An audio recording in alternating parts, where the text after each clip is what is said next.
કેમ છો બાપુ? આજે આપણે વાત કરવાના છીએ ભારતના એક સુપર હિસ્ટોરિકલ મિલિટરી ઓપરેશન સિંદૂર વિશે. આ ઓપરેશનમાં ભારતે પાકિસ્તાનના ટેરરિસ્ટ કેમ્પ પર અટેક કરીને દુનિયાને બતાવ્યું છે કે અમે ટેરરિઝમ સામે ક્યારે બેન્ડ નહીં થઈએ. તો ચાલો જાણીએ આ ઓપરેશન શું હતું, કેવી રીતે એક્ઝિક્યુટ થયું અને શા માટે થયું.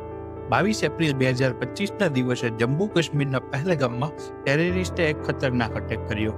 આ અટેકમાં 26 ઇનોસેન્ટ લોકો, મોસ્ટલી હિન્દુ ટુરિસ્ટોએ એની લાઈફ ગુમાવી. આ હુમલાની રિસ્પોન્સિબિલિટી લશ્કરે તૈયબની એક બ્રાન્ચ ધ રેઝિસ્ટન્ટ ફ્રન્ટે લીધી.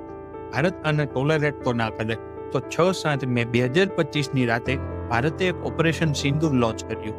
આમાં ભારતીય આર્મીએ પાકિસ્તાન અને પાકિસ્તાન ઓક્યુપાયડ કાશ્મીરના 9 ટેરરિસ્ટ કેમ્પ પર 24 પ્રિસાઇઝ મિસાઇલથી અટેક કર્યા.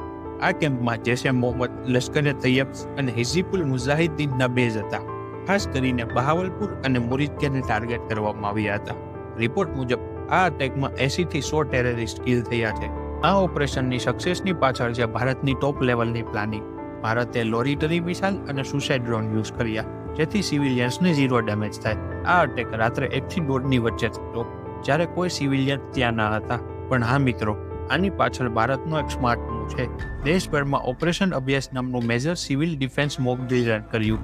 આ ડ્રીલમાં લોકોને ટ્રેનિંગ આપવામાં આવી કે અટેકથી કેવી રીતે બચવું, પણ આનો રિયલ પર્પઝ હતો વર્લ્ડ અને પાકિસ્તાનનું અટેન્શન ડ્રો કરવું.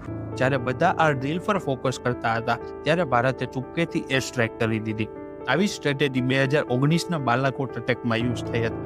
જ્યારે પુલવામા અટેકનો રિવેન્જ લેવાયો, ત્યારે પણ એક ચીફ એર ઓફિસરની રિટાયરમેન્ટની પાર્ટીને ડિવર્ઝન તરીકે યુઝ કર્યું હતું. ઓપરેશન બાદ ફોર્મર આર્મી ચીફ મનોજ નરવણેએ ટ્વીટ કર્યું, પિક્ચર અભી બાકી હૈ, એટલે કે હજી ગેમ બાકી છે. આ ટ્વીટે દેશભરમાં એક્સાઇટમેન્ટ ક્રિએટ કર્યું છે. નરવણેનો ઇન્ડિકેશન છે કે ભારત ફ્યુચરમાં ટેરરિઝમ સામે બિગ એક્શન લઈ શકે છે. મારું માનવું છે કે ભારતે હવે ઇન્ટરનેશનલ લેવલ પર પાકિસ્તાનને ટેરરિઝમ સ્પોટર તરીકે એક્સપોઝ કરવું જોઈએ અને વધુ પ્રિસાઇઝ અટેક સાથે ટેરરિસ્ટ નેટવર્કને ડિસ્ટ્રોય કરવા જોઈએ. પાકિસ્તાને આ અટેકને વોરકોલ થ્રેટ કરીને આપી છે, પણ ભારતે સ્માર્ટલી ગ્લોબલ સપોર્ટ લેવો જોઈએ. ઓપરેશન સિંદૂર એ ભારતની સ્ટ્રેન્થ અને ટેરરિઝમ સામેની ફાઇટનું સિમ્બલ છે. આજે ભારતે વર્લ્ડને બતાવ્યું છે કે અમે અમારા લોકોની સેફટી માટે એની લિમિટ સુધી જઈ શકીએ છીએ. તો મિત્રો, આ ફાઇટ હજી ઓવર નથી. આપણે બધાએ ભારતીય આર્મીને સપોર્ટ કરવો જોઈએ અને ભારતીય આર્મીની સાથે ટેરરિઝમને ફિનિશ કરવામાં તેનો સાથ દેવો જોઈએ.